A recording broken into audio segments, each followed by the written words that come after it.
人們下載盜版的主要原因是因为正版提供的服務不夠好。如果正版的服務足夠好，那麼就沒有人會再去使用盜版了。這是 Steam 平台的創始人 Gabe Newell， 也就是玩家們口中常說的 G 胖，在年輕時接受的採訪裡說的。而這句話完美的概括了 Valve 這家公司一路走來的核心理念。他們在上周剛剛宣布了自家的新手柄、新 VR 和備受矚目的全新 Steam Machine 遊戲主機。可有意思的是，明明這台 PC 主機的配置一般，卻還是收穫了無數玩家的期待和追捧。這種現象反映出玩家們對於 Valve 這家公司能夠提供優質服務的信心是非常足的。可是你肯定想不到，就算強如 Steam， 在20幾年前作為 Valve 本家遊戲的更新軟件剛剛面世的時候，卻被當時的玩家噴到體無完膚。在過去也曾經有無數競爭對手試圖挑戰 Steam 的地位， Epic、GOG 甚至是攜巨資下場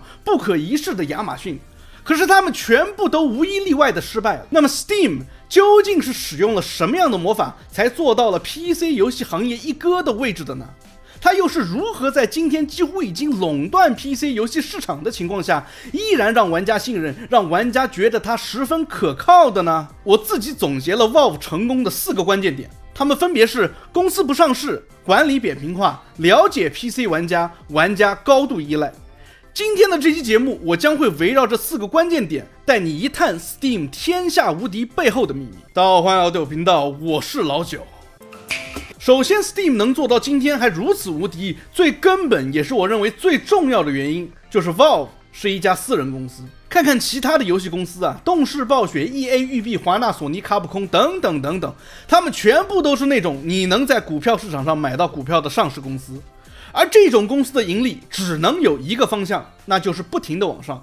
舉個例子啊，比如說我之前視頻裡提到的卡普空，上一個日本財年是卡普空實現連續營業利潤增長的第12年，且更為重要的是，那個財年同時也是這個公司連續利潤增長超過 10% 的第10年。他們想要達成這個連續10年盈利增長超過 10% 的商業成就，所以才為了短期利益，為了拉攏投資人，把優化差到極點的 PC 版怪物獵人荒野就這樣堂而皇之的端上來了。其實這都還算好的啊，有的公司為了讓今年的利潤能夠超過去年，想方設法的從玩家的口袋裡撈錢。越來越激進的微交易內容，各種精心設計的消費陷阱，濫用 AI 生成的美術素材，把完整的內容拆成 DLC， 甚至是把應該是 DLC 體量的內容當成完整版去賣，各種騙錢的套路層出不窮。其實這些大公司都在做一件事情，那就是拉更多的用戶來使用自己的產品，然後圈起來拼了命的壓榨，從而持續性的拉到投資，持續性的擴張，往復循環。但是在遊戲行業這樣一個以創意為主導的行業裡，這是行不通的。也許在短期內他們能夠成功，但是總有翻車的一天。而站在這些公司對立面的 Valve 呢，卻能在超長的時間跨度之下從從容容，游刃有餘。這家公司內部的決策完全不會受到股東和股價波動的干擾。當 G 胖的老東家微軟還在 AI 這 AI 那，把 AI 塞進系統的每一個角落的時候，樸實無華的 SteamOS 都快要把 Windows 的家給偷了。它之所以有偷微軟家的能力，第一是因為 Windows 11對於遊戲玩家來說實在是過於臃腫，第二就是 Steam 清楚的明白自己最重要的是服務好自己的用戶，而不是去追逐華爾街的風口瞎折騰。沒有了外部的壓力，自然能夠慢工出細活，這讓 Valve 無論是在硬件還是遊戲領域都能夠長線投資自己的資源，而不是一旦失敗就必須開源節流裁員了事。不過話說回來啊，也許正是因為這樣，才讓 G 胖永遠不會數到3。可是我相信，一旦半條命數到了3，就注定不會平凡。Valve 的另一個法寶就是它極其特殊的公司管理結構，他們公司內部是沒有中層管理的。他們能這麼做，很大程度上其實也是因為它沒有上市才能這麼搞。如果你在 Valve 工作，當你看上了哪個項目，覺得哪個項目能夠發揮你的最大價值，你直接過去加入就行。工作沒有固定的工位，更沒有固定的領導，員工之間理論上是完全平等的。經理這個職位幾乎是不存在的，即使有人帶着領隊的頭銜，但他也没有權利給你下達命令、定 KPI 或者是批你的工資。我給大家截取了幾段他們員工手冊裡面的內容啊，看完你就知道有多誇張了。就比如說手冊第4頁這裡提到的，我們確實有一個創始人，但是就算他也不是你的上司。又或者是第14頁這裡，公司沒有什麼神秘的決策層，無論我們做什麼決定，你都可以參與討論。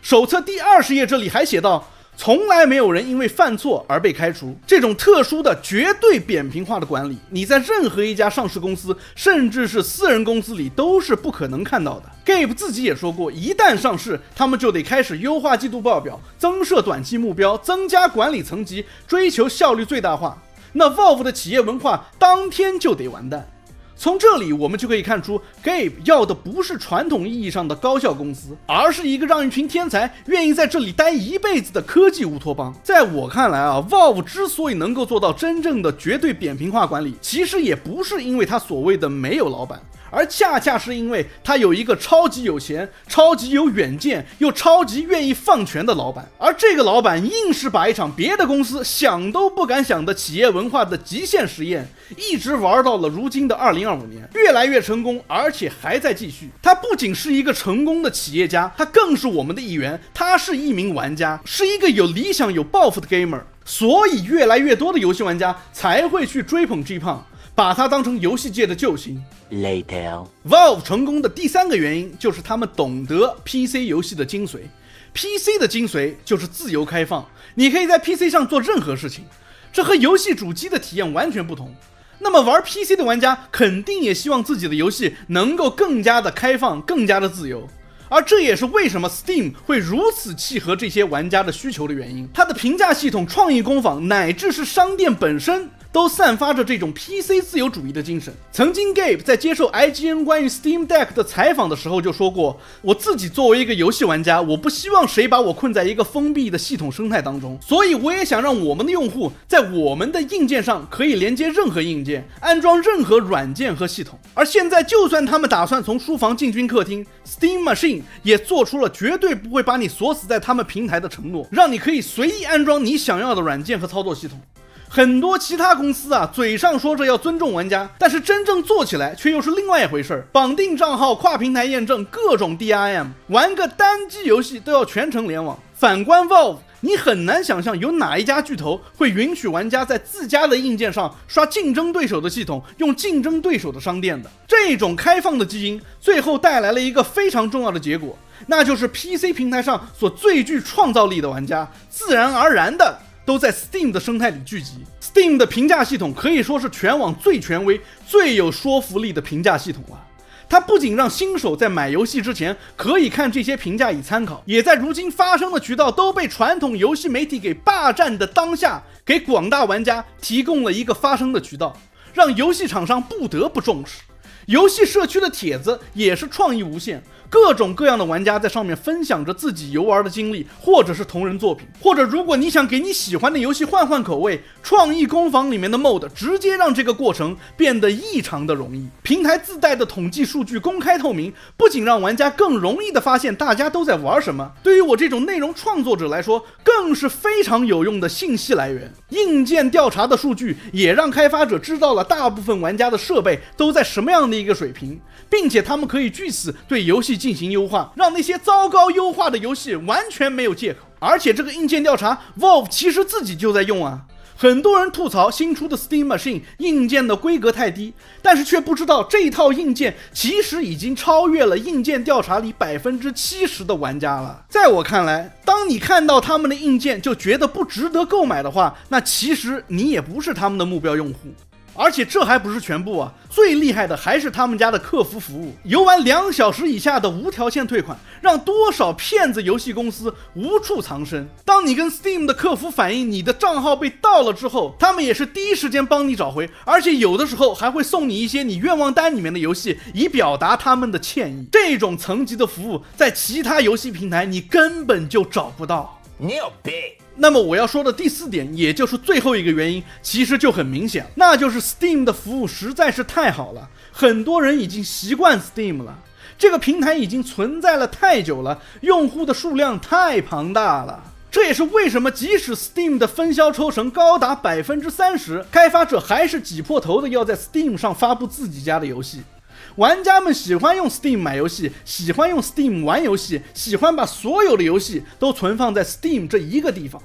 像我以前還有收集實體版遊戲的習慣啊，一排排的 PlayStation 遊戲盒子放在書架上，看着十分的舒服。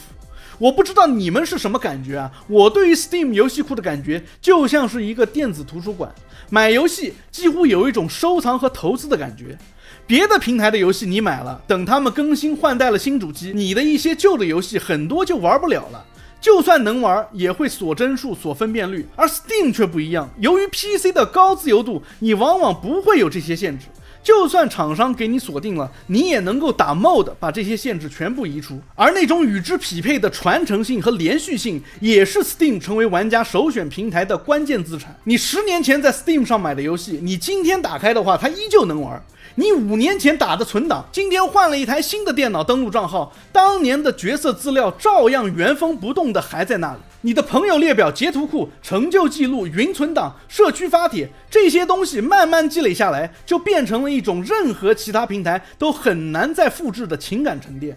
更重要的是，因為 Valve 獨有的慢工出細活的企業文化， Steam 在這麼多年裡持續不斷的加功能的同時，幾乎從來不會去破壞原有的體驗。好友系統、雲端存檔、大屏模式、家庭共享、遠程遊玩，這些東西都是慢慢的一點一點的往上疊加的。它從來沒有像其他平台那樣搞個大更新就把 UI 翻個底朝天，讓老用戶找不到功能、找不到設置。它就是非常的朴實，卻極其穩定。你永遠知道自己的遊戲在哪，你的數據在哪，你的體驗不會被亂改。而這種穩定感本身也是 Steam 眾多優秀服務中的一種。而且別忘了啊 ，Steam 已經成為了全球最大的玩家社交網絡之一。你的朋友在玩什麼，玩了多少個小時，玩得多頻繁，發了什麼截圖，有沒有寫評測，這些東西你一進入 Steam 就能看得清清楚楚。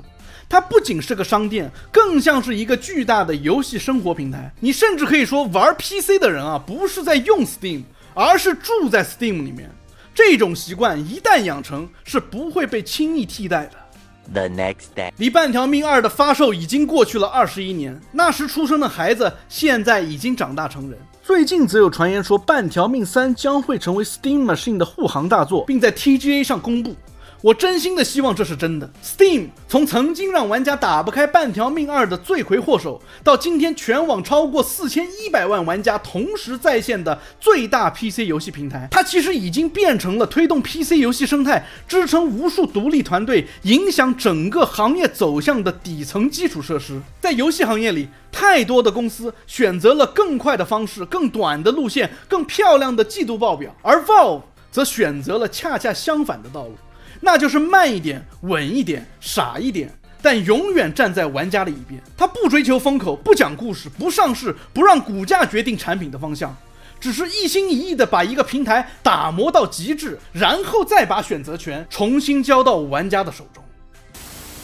Anyways， 歡迎收看地主頻道，感謝大家的陪伴。如果你也有對 Steam 的看法，歡迎在評論區分享，也別忘了訂閱、關注、點讚、收藏。我們下期見 ，Peace。這特好 I don't give a damn。我天，我覺得我是幫你省了100万，天哪，特好特好，你看你自己看。